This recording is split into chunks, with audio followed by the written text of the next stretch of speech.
All this information gets posted. How hard is it for an adversary to determine your daughter is a very weak link, the very low-hanging fruit that we talked about earlier? Also, watch for what's in reflective surfaces. There's a lot of stuff that ends up in the background of a reflective surface that you hadn't planned for. I could tell you a horror story about a big fat naked guy in a picture, but maybe some of you have just recently eaten lunch, so we won't go there.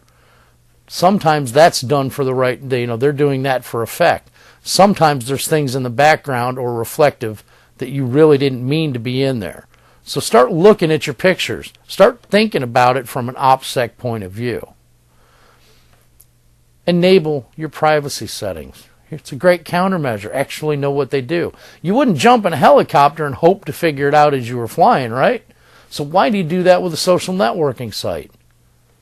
Know what you're doing. Simply go in and lock everything down. Go into your security and lock it down. As time permits and you learn what these things mean, then you start doing the enabling. You have then determined you want stuff locked out because you understand what it does, what it means. If you're not sure, go out and look on the internet. There's places out there that will tell you what every different privacy setting does and means and how to lock it down. Now, some of you, because of the timing here, have recently heard that Facebook went out and changed their settings and how everything was run for security. For those of you watching, it happened right about in the middle of December 2009. Here's an interesting story. It happened on a Thursday. Thursday morning, if you logged into Facebook, they told you to go check your security settings, or you could click OK and it would set them the way that Facebook has. Understand that on Friday morning, the owner of Facebook, I believe his last name is Zuckerberg or Zuckerman or something along those lines, 290 of his personal private photos accidentally were up on his Facebook site. He forgot to fix his privacy settings. So he just accepted what Facebook had and found out that his private pictures were now all over the internet. I find that slightly ironic and extremely humorous. He owns the company and hasn't even figured out the security settings himself. Good stuff. Now here's a grouping of friends. This is a very simple way of doing this. You can break out and make new lists of friends. Most people don't even know they can do that. If they've got 300 friends, they've got a big thing of 300 friends. They don't realize that you can categorize your friends based on what you want them to be. In this case, this is a group. It's just a small group of friends. It might be 5, 10, 100, however you want to categorize it. Maybe it's people you went to college with. Maybe it's high school friends. Maybe it's family. All of these groups come into play because as you're going through and setting up your accesses appropriately, you are able to give certain people access and other people not, based on how you've got these set up. Your friends list. Right now, your friends list is probably wide open if you haven't done anything. Everybody can see almost everything. So you need to fix that. You have detailed controls where you can target who can tag pictures of you or not tag pictures of you. Again, this is based on your friends list. Go up, learn the information, learn what it means. Restrict photos. Don't just let anybody tag them and throw them wherever they want, because we've also found that people are taking pictures and putting them in other situations where not such a good thing. There was a problem with a pedophile group that was going out and taking pictures of young girls and putting them up on their site. Don't let people take the pictures off of you. No photos tagged. Control who can go up and post on your wall and who sees what is posted up there. Control your search visibility. Never display your list of friends to your non-friends. Lock it down. Learn how to set it up. Make sure that you reduce access to your personal information through the applications. That's what they're there for. That's what this stuff is out there for. Figure out security. Here's some simple stuff. And I mean, this is unbelievable that people do this. Don't use the same password and login for all your web accounts. Write it down, knucklehead, and then lock it away. If you have a Facebook account, don't use the same login and passwords as you did for MySpace and LinkedIn, etc. Because if I get access to one, you know I'm going to test it on every one of them. And if I take over all of your accounts, oh well. Don't ever give your password away to anybody. They don't need it. You need it. Don't let the site hold it. It's your password.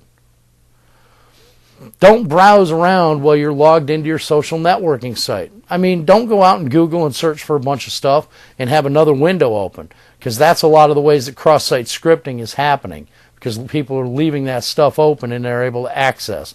Be careful. Don't ever let the site remember you. That's why you write down the login and password. Don't let it remember you, because that's a cookie. If I get a hold of your cookie, I'm going to access your account. Avoid public computers, but if you do need to use them, like I said earlier, learn how to log out and learn how to take care of it before you walk away. Don't leave information hanging out there for people to find. Phishing. Don't follow the blind links. Be careful with the search engines on research. Make sure you understand what's out there. You know, before you just go blindly following around, if you see it's a YouTube video, go out and make sure it's an actual YouTube video. Actually do a search for the YouTube video. See if it shows up. Use up-to-date antivirus software. Use a current browser. It's amazing how many people will use old, out-of-date stuff because of comfort. If you're using Netscape 7 and Netscape 12 is out, think about it. Upgrade. My God, it's free. Download it and upgrade, and one of the things that you're going to find out is there's better security on the newer one. If somebody sends you something and tells you it's a link to go see, make sure you verify not only the link, but who sent it to you. Do you trust that person implicitly, or do you find out when you call them or send them an email that their account was hacked? Ask. Most people have started to see these showing up. Tiny URLs. Now, in the age of Twitter and the 140-character message, when you have a URL that's this long, you can't even send it out on Twitter. So, company came out with Tiny URL. Now, there's about 5 different ones out there. You go up to these sites, you type in the full URL of whatever it is that you want, and it assigns a tiny URL, as you can see. tinyurl.com/69 whatever OM65. That's just one. The problem is you have no idea where it is an actual link to. And if it's being sent to you by somebody you don't know, and you're clicking on it, you could be being sent to a bad site, or you could be downloading something you didn't want. Now, there's a way to solve this. You can download software free off the internet, and again, I'm not going to tell you which one or where. You need to find it. Or you can hover over it with your mouse, right-click, and open Properties, and it'll tell you where it was sent. It'll break the tiny URL out, and it'll show you this, youtube.com, and what the video is or what the full URL is. Now, you see where it's in purple? Most people, if you spend any time flying around the internet, if you see purple, it tells you you've probably been to that site before. Not necessarily that exact URL, but at least the youtube.com. Be careful about that, because hackers are getting a little savvy. They're starting to change the coloring.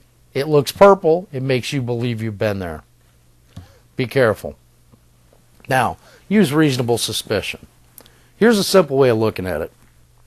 Everybody here is going to have to answer this question on their own. But think about it. When you were growing up, your mom, your dad, your grandmother, your grandfather, older brothers, older sisters, somebody in your life told you, don't talk to strangers. Who are you talking to on the internet? Are they who they say they are? Are they for real? Hard to tell. Be careful. All right, now to wrap it up. We've talked about Opsec from the 5-step perspective. We've talked about SNS from the Opsec perspective. You get an understanding that the most important thing you need to remember about this is be careful about what you're posting, but don't ever depend on the site security to protect your information. It's your information. Practice Opsec. you don't have to really spend a lot of time thinking about it. It's pretty easy.